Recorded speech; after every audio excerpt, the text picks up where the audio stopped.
Well, my whakaaro was bringing back our old traditions. Kōrero tuku iho, mahi tuku iho. Why not start with the Hautapu?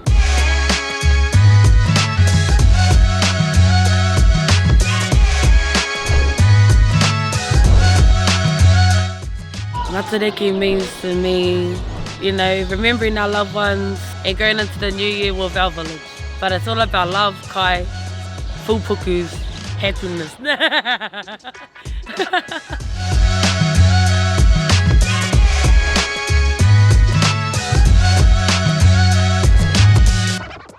Just seeing all the new faces and everyone just popping up randomly pretty much. It's good to see the community rebuilding that relationship with each other, bringing all our whānau together, making them feel comfortable and not whakamā to come back home, to come and be our ahi kā.